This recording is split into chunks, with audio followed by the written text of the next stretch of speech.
the solid rocket booster's light knew I was on the way to space, it was for me a culmination of a lifelong dream.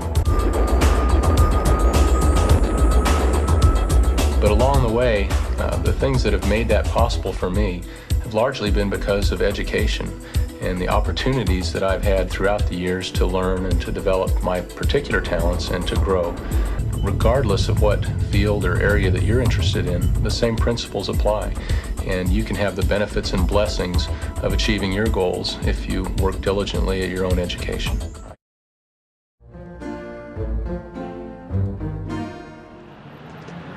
A prime reason Oakland Construction was selected for this project is because of our quality, and nothing shows quality like concrete.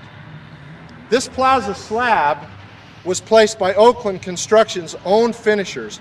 Every line is perfectly symmetrical and straight. We do not cut any corners when it comes to concrete.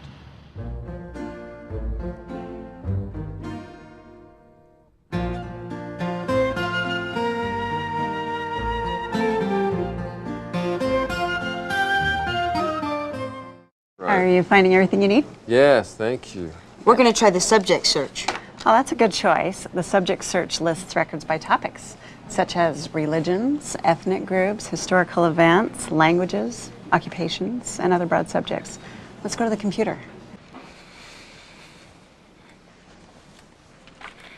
Samuel Richmond was a Methodist. Let's enter that in. M-E-T-H-O-dist. Nah, I didn't want all that. If you get too many results, just add more information. It will narrow your search. So go back to the previous screen and add New Jersey. Just add. In life, there are very few singular decisions. Instead, choices we make are usually the culmination of many smaller, seemingly insignificant decisions.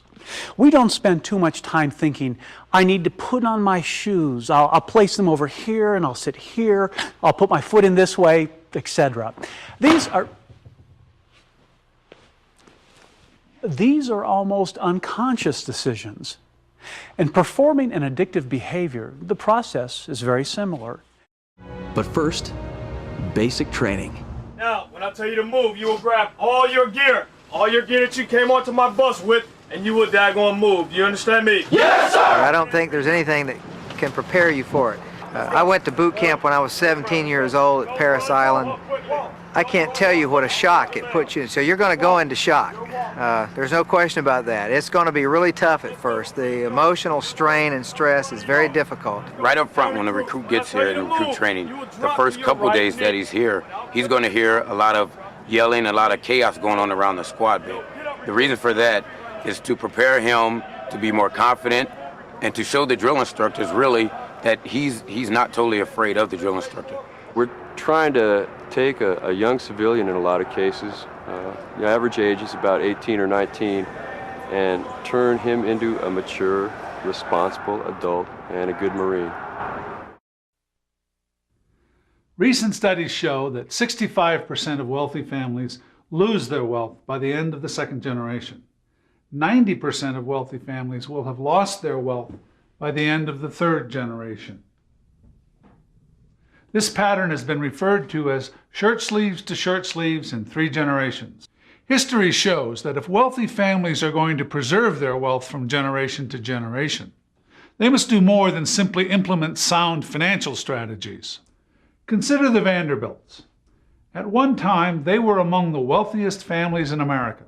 They made huge amounts of money, and they spent huge amounts of money.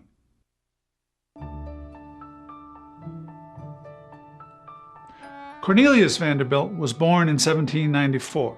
He grew up on the banks of New York Bay on Staten Island, where his father kept a small farm and ferried goods to Manhattan. He left school at 11, and at 15 he struck his first business deal with his mother. If he would clear, plow, and plant their rocky field by his birthday, she would loan him $100 to buy a boat that he wanted. Well, he did it. Cornelius hoisted sails and started carrying freight and passengers between Staten Island and Manhattan for 18 cents one way, 25 cents round trip. Within a year, he repaid the loan and gave his mother an additional $1,000. The Iditarod, of course, is the premier athletic event, I would say, in North America. I think it really and truly is the last great race. The Iditarod is like the granddaddy of all sled dog races. You know, there are other races that people talk about. That's a race. The Iditarod is the race. Just the word Iditarod conjures up so much in the imagination.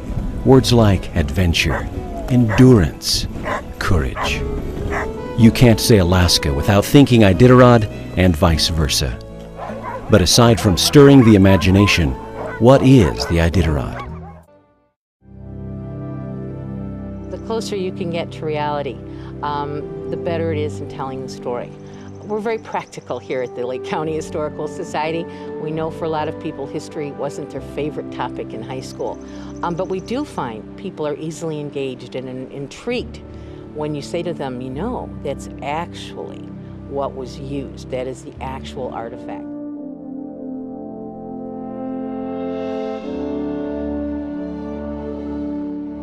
K. Whitney store has been a part of the Lake County historical picture for a long time and is a wonderful recreation of a typical Lake County store in the mid-1830s and is filled with wonderful, wonderful artifacts. And you can view the store on a lot of different levels historically. So it's always been a part of us telling Lake County story, but now that we have the whole village. When I saw the John Johnson Inn, I couldn't believe it. We have pictures of the original John Johnson Inn, and it's amazing how similar.